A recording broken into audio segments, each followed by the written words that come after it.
Hey guys, welcome to another episode of Foresight TV. I've got Chris Heinz with me today. We're going to talk about all those ribbons hanging behind him when we get started. A great conversation about leadership and senior living. It came out of an amazing neat post he put up on LinkedIn a couple months ago. But first, this.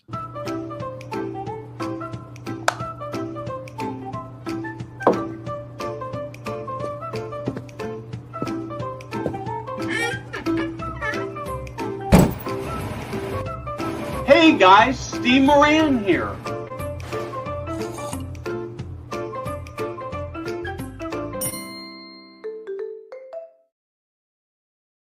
So Chris, welcome to the show. You are the president, and let me get this right, and managing partner of Westport One, an executive recruiting firm for the senior living, right? And Your goal is to get the right person in the right place at the right time when they need that.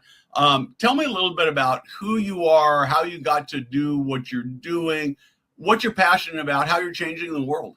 Sure, absolutely. So I started with Westport One way back in the dark ages of the 20th century. I started in 1997. As I became a leader, I helped create our senior living practice in 2011 and came into the senior living recruitment world in 2018, where I started working directly with our clients to help them fill those critical community and corporate leadership roles. Through the course of doing this, I became very passionate about the industry because I saw the impact. I heard the stories of the impact of both the leaders we worked with and the leaders of the organizations. So that gave me that inside look to the care and the quality of life being provided to our seniors in the later stages of their life, thinking that was it. Because I had the typical stereotypical theory of senior living, of it was the hospital setting with the smelly hallways, and that was my perception.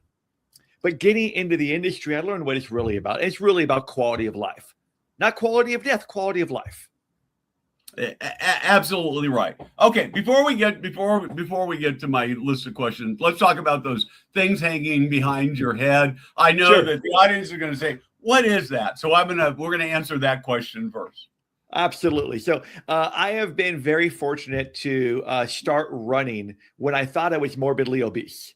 And the reason I say that I was fortunate to start running that way is because it really changed my life, and it created another passion path for me. I just thought I was going to run one half marathon to raise money for the Crohn's and Colitis Foundation in 2012. Well, as you can see back there, that one race has turned into, I'm coming on my 300th race over the last 14 years. It is part of who I am. The cool thing about it, though, is it's given me the ability to create ways to give back to organizations. Starting with Crohn's and Colitis Foundation and later turning into raising money for dementia care and quality of life within dementia care. So it's just part of who I am. And these are just various races from 5Ks to half marathons to half Ironmans and every imaginable distance in between. Wow. Have you done like these long 100-mile things? Doing a 100-mile race has been a thought of mine, but I decided to do something different by creating my own event, which was a 24-hour run to raise money for the Crohn's and Colitis Foundation, Shriners Hospital for Children, and dementia care, specifically the quality of life of dementia care. My wife was my crew chief. She was up for the 24 hours just like I was, but I ran virtually nonstop, got to 87 miles. And Steve, before I did the event, the longest I'd ever gone was 31 miles. Wow. So was this like by yourself, or was this an organized thing? This was completely my self-created cockamamie idea of how can I cut through the clutter and raise money. The first time I did it, I was fortunate enough to raise $20,000 for those 3 charities. And it was such a success, and I'm so crazy, I decided to do it a second time because the first time was during COVID. So restrictions and everything, we had to delay it by 6 months because the parks were all closed. So the second time we raised another $15,000. That's really cool. Well, I've sort of watched with interest the Death Valley to Whitney run. I could never do that. It would kill me, particularly at my age. I'm not sure there was any age I could have ever done it. So I have great admiration for what you're doing. I know the mentalist Oz Perlman is a big long distance runner. I've read a number of his. He's got a leadership book that I really like, and he talks a lot about how running has changed his life. So very much like you, you're in great company. So you put up this post. You put a lot of really interesting, valuable stuff up on LinkedIn.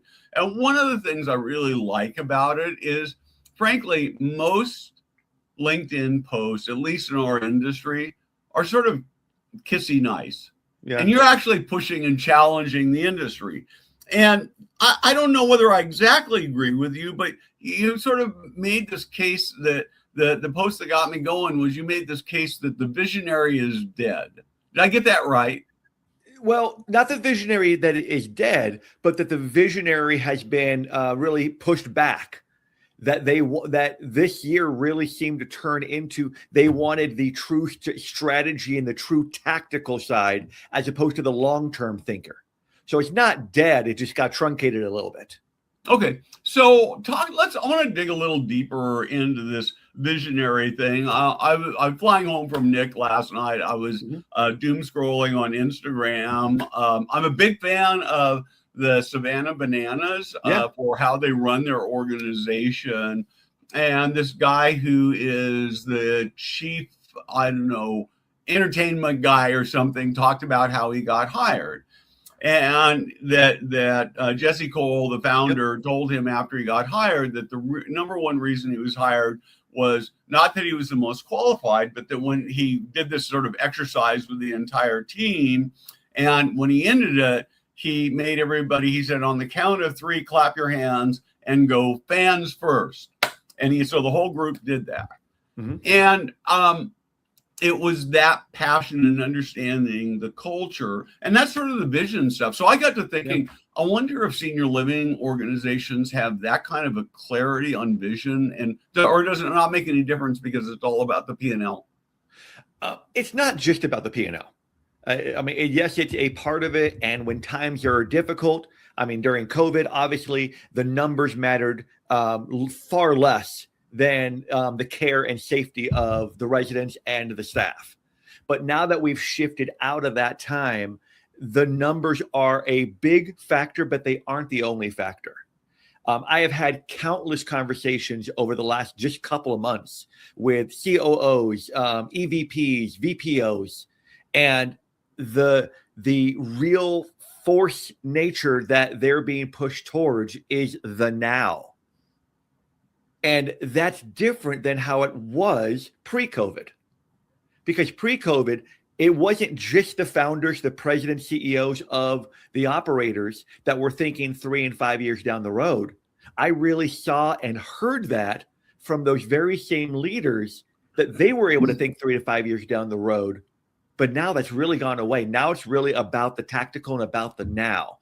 They don't have as much time to, I think dream is the wrong word, but as much time to strategize for the long road ahead, where they have to focus more on just the now and the near term. Well, it sort of makes a lot of sense, right? Because we're in a period of time where occupancies are as high as they've ever been. Yeah. And so it means that in terms of increasing revenue by adding residents, there's not a lot more upside left because we've already tapped into that. And so then you've got to get smart about your expenses. The only thing I worry about, frankly, a little bit is that with institutional capital that they're going to want to push to cut expenses. And so how do people sort of balance all of that? The balance is their makeup and their team's makeup. And what I mean by that is, yes, the dollar matters. Yes, the P&L, the NOI, all those wonderful numbers and the wonderful spreadsheets that they work from, those do matter. But I can hear any conversation. I'll talk about it from both sides. First, from a candidate perspective, I can hear when they've been burnt out. I can hear when they've been burnt to the nub of only caring about the number, and the passion has gone away. The energy has gone away. Frankly, the care for the culture has gone away. Okay. So let's talk a little bit more. We're talking a little bit about. I want to talk a little bit more about this balance between people and the P&L, and how companies and leaders manage that. Actually, let me do it a little bit differently. We might come back to it, but let me ask this question because it's been really perking in my mind. I've actually got a good friend of mine today who's doing a final interview for a top level job. And as we've been sort of talking about him prepping for it and how to prep for it, he'd be a perfect fit. I think this is sort of this. I think he's the leading candidate. But one of the things that has occurred to me is I have a feeling that there's this huge disconnect, that candidates don't really understand the people who are hiring them very well. And I think perhaps the people who are hiring don't really understand the people they're hiring. And that there's sort of a fear and distrust. I mean, if you're hiring, you're afraid you're going to hire the wrong person. And if you're the person who's the candidate, you want to tell the truth, but you're afraid of telling the whole truth because you don't want to offend them. So talk to me about that conflict, and maybe let's see if we can help people on both sides have a better picture. Yeah, absolutely. It really is a balancing act. Because when you're in an interview as the candidate, you are putting on a show of your best self. Now, if you're the interviewer, you're trying to do your best job you can to cut through that surface layer, those answers that they've practiced over and over again, so you can see how they really are, or try to see how they really are in the real world. And the one interview and done process is long gone. Maybe they still do that at the care level, but from anything from community leadership on up, that's gone. So the consistency is where they see the difference. Interview 1, you put on your best show.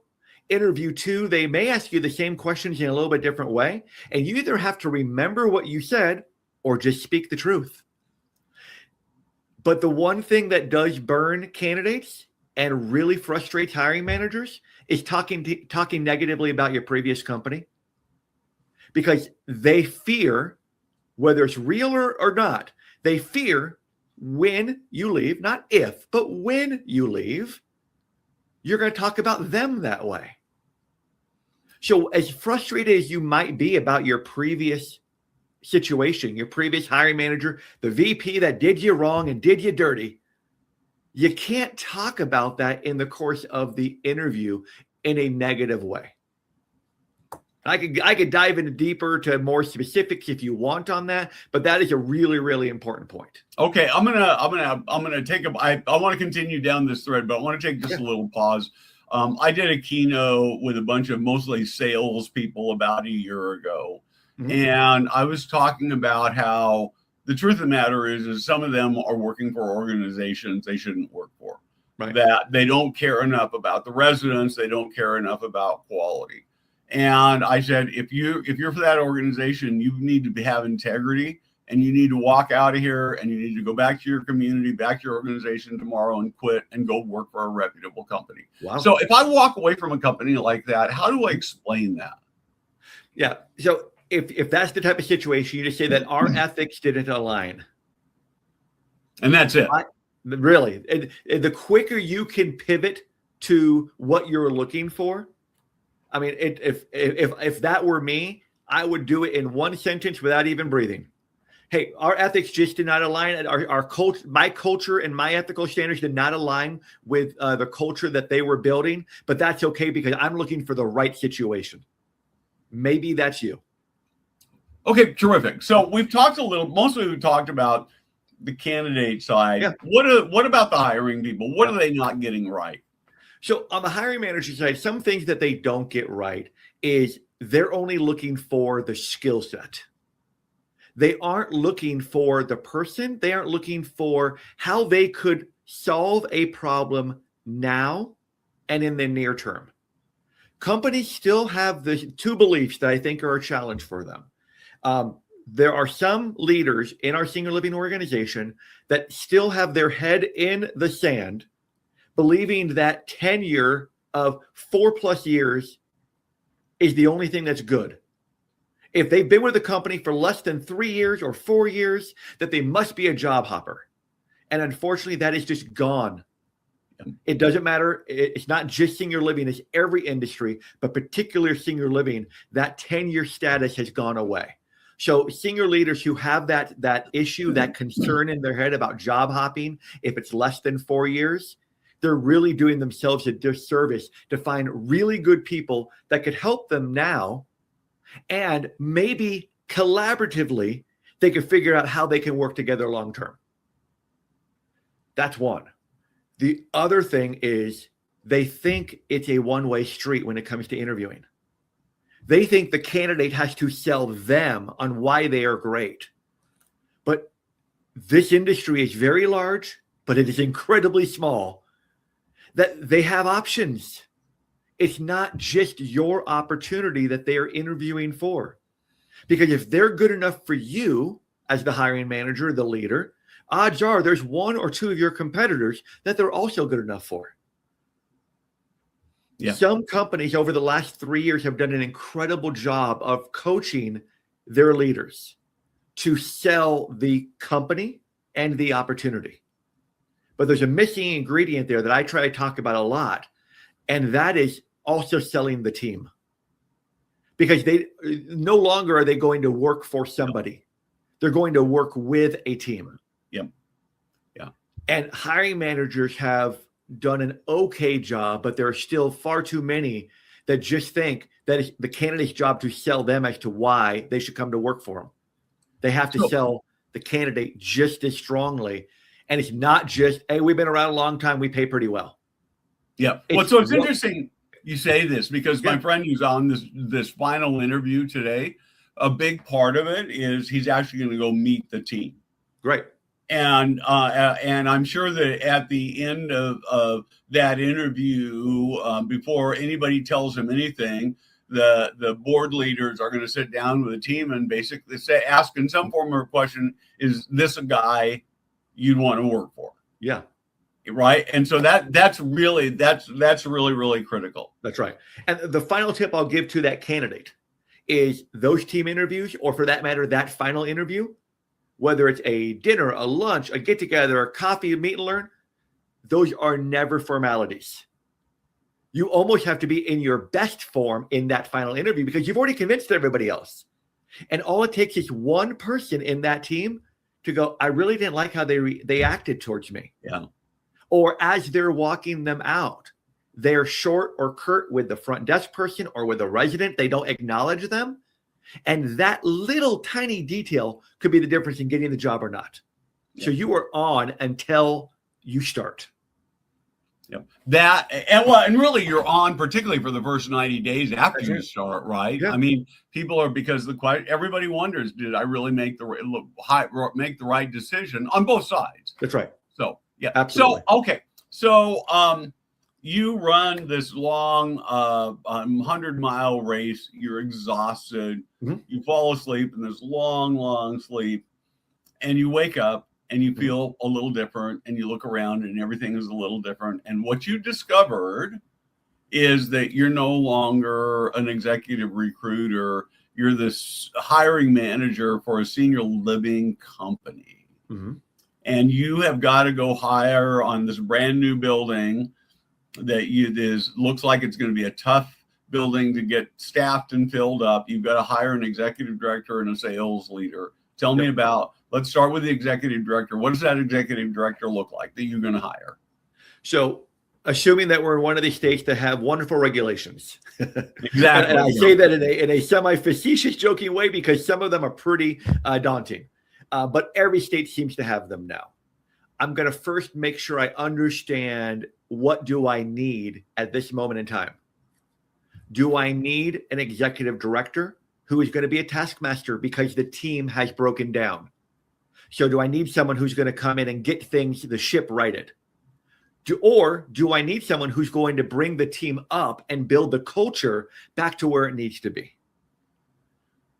if I'm hiring an executive director to a community that already has strong occupancy, they're already 90 plus, they're above that baseball analogy of the Mendoza line, then I don't have to focus as much on a sales-centric executive leader. I can focus more on a culture builder.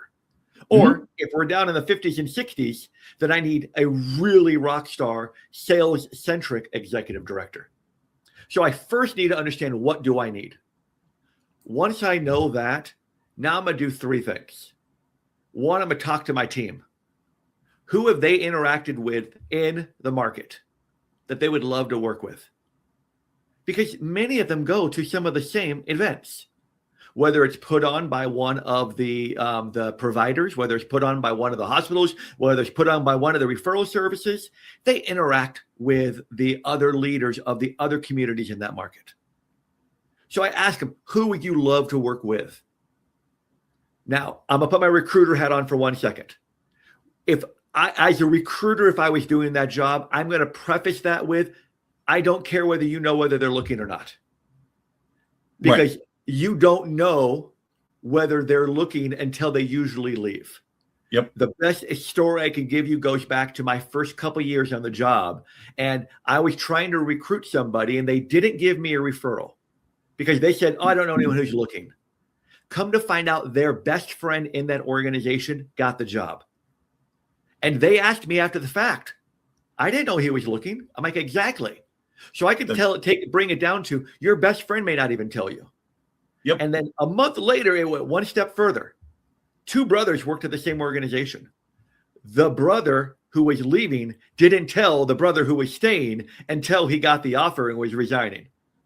So even your family member may not tell you that you're leaving. So I tell them that. I'll do it in a little bit of a joking way of, don't think about it from a standpoint of who you know is looking, because you may not even know your relatives looking if they're working with you. Only think about it from a standpoint, who do you know who's really good? Okay. Yeah. Who would be your dream candidate? Yeah. So what about sales leaders? What do you look for in a sales leader? Sales leaders, it can go a couple different routes, because a sales leader can be somebody that is in the industry. But Steve, you know as well as I do that there has been such a recycling of the same sales leader in the same market over and over again. And bridging back to a statement that I made a little while ago about the job hopping nature of candidates, you wonder, you don't have to wonder why that happens, because a new shiny penny comes out in a brand new community that has a huge lease-up bonus program. They recruit from the same pool. So maybe that's okay, and maybe they're okay with that because they just need someone with in-depth senior living knowledge. But some of the best sales leaders that we've brought into communities have come from other industries. And that is something I've tried to scream from the rooftop over the last 5 or 6 years, that we can't just look in the same pond of people. We have to look beyond that to bring in the new leaders with fresh ideas, with creative ways of interacting with the future resident. Because it's not just about those that come in the door. It's about getting to them 6 months, a year before they even have to think about coming in the door. I've got so many different places I'd like to go right now, and we maybe have 5 or 6 more minutes left. I'd like to talk a little bit about leadership training, because you talk a lot about that. So I ran a LinkedIn poll a couple of months ago, started writing an article that I haven't finished yet, where I asked people, about the quality of their leadership training. And more than 50% said they either got no leadership training or that the leadership training they got was really bad. Yep. And yet I believe that if I went and talked to a bunch of CEOs and COOs and asked them about their leadership training, probably very few of them would say it's spectacular, but most of them would tell me it's pretty good. Big disconnect. And this is really important because I see so many LinkedIn posts about people talking particularly about executive director burnout. Mm-hmm. And every time somebody posts stuff like that, all these comments agreeing and liking and agreeing. And I don't think this may sound a little bit arrogant because I don't sit in the seat. I've never sat in the seat of an executive director, but I don't think that burnout automatically comes with a job. You don't think it comes from the job itself, or does No, it come I think you can be an executive director and not have burnout, is what I'm saying. Oh, you absolutely can if you have the right support system in place and the right structure in place. Right. The leadership training, I think one of the fallacies is when a organization hires a new ED, obviously they have experience, they're obviously licensed. They think that their leadership training is helping them understand the company and helping them understand the culture points. Well, I know from talking to hundreds, if not thousands of EDs over the years, that culture does not come from the top down. It is community by community. So leadership training is not an academy they go to. It's not a fly-in for 2 days into a conference room with some bad cookies and some okay coffee and a couple drinks in the evening. That's not leadership training. Leadership training is the perpetuity of communication, the mentorship. Some organizations have really done a really good job of ensuring that their executive directors particularly have an ongoing refresh of mentorship. Other communities, they practically give you a 3-ring binder going back to the old days of here's our culture. And they think that's going to teach them everything they need to know. The first 90 days is a fire hose. The best leadership training happens after that, after they got their feet underneath them, after they figured out where the challenges are in their community, where the challenges are with communication gaps between them and their regional or VP level team. That's when there's a real opportunity to not only develop the leaders, but to avoid that burnout, to mitigate that burnout so that they stay long term. So you're exactly right. It is not a burnout issue just for the sake of the role. It's how they're supported makes the bigger difference. So I love this so much because one of the things that I believe is that people are mostly the same. There's no question that there are a very tiny percentage of people who are just natural born leaders, natural born rock stars, and a tiny percent of people who have either don't have the capacity to be a leader or have decided they're not going to be good no matter what. But I think largely organizations make people good or bad based on their organizational structure and their training. And so I find myself wondering that if I were a senior living leader and I wanted the very best, maybe I ought to be the person who's hiring all those mediocre, burned out people and saying, I've got this great environment where instead of being burned out, you are going to be so excited to come to work every day. You're going to see the changes. You're going to have autonomy. What do you think? Yeah, I mean, you absolutely could bring an incredible pool of talent by doing that. But it's about how you set it up. The organizations that have also got it right are the ones that actually focus on, I'm going to use the generic term quality of life, work-life balance, even though there is no such thing as work-life balance. It's just called life. Okay. But those that actually force their leaders to disconnect, they help mitigate the burnout factor, where they force them to delegate and leave.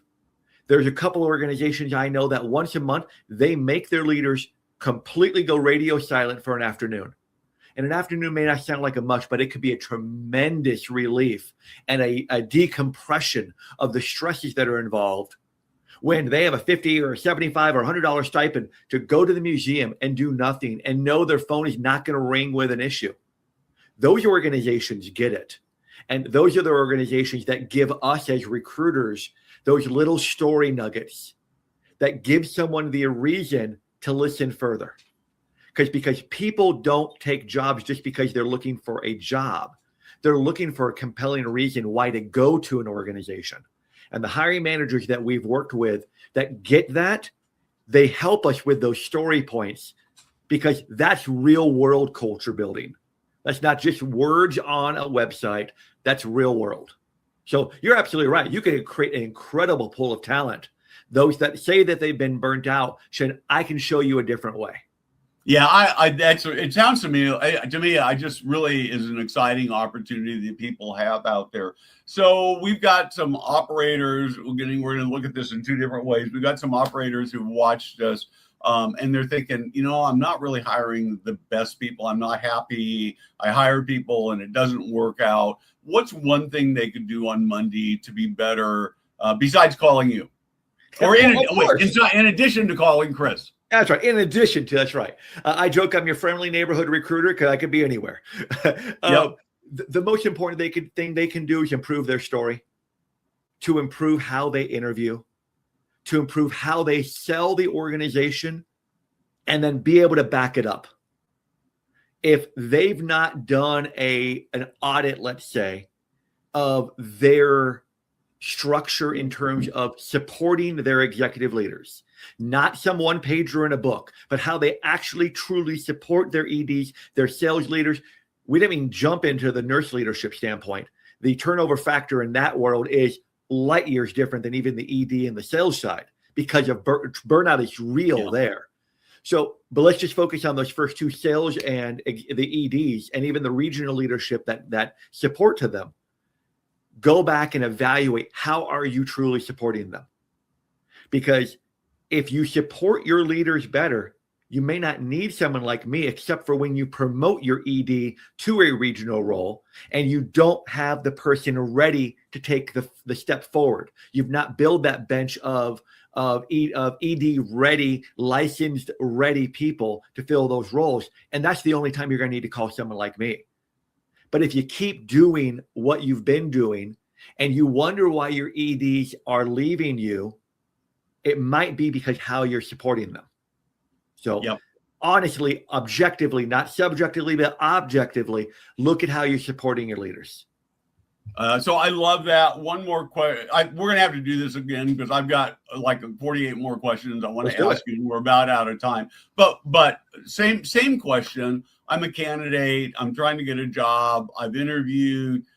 I end up second or third or eighth or something, and I never get hired for either a sales job or an executive director. When I'll say, looking at those two positions right now, what advice would you give them to improve their chances? It's actually, ironically, a conversation that I've had with two different candidates just this week. Stop selling facts and features. Sell what you've actually accomplished. You are allowed to toot your own horn when you're in an interview and on your resume. So if you aren't getting the job, it is, yes, a team that you're part of, but be proud of what you've actually accomplished. That's part one. And then part two is, don't be afraid to go have an honest conversation with your boss. Not saying that I'm frustrated, I'm about ready to walk out the door. That's not a wise career move. But if you're saying, how can we improve this situation? It's not just them, it's the two of you working together. Because maybe you don't need to leave to improve your situation if you could have that honesty with your senior leadership. But if you can't improve it, or you've tried and it just didn't work, then make sure you are selling your achievements, because that will set you apart from those that are just doing facts and features. Guys, I literally have seen 2 resumes this week that was just a copy and paste of the duties and responsibilities of the job description. That doesn't sell anything. No, not at all. Chris, this has been a great conversation. We will do this again if you're willing. Absolutely. I've learned a lot. I think you provided a lot of valuable feedback for both candidates and for leaders. Thank you so much for watching. I hope you have a great weekend. Chris, if you'd hold on for just a minute after we're off the air, we'll do a little debrief. And last thing I want to say is thank you to Jada Clint for producing in the background. Thanks so much, Steve.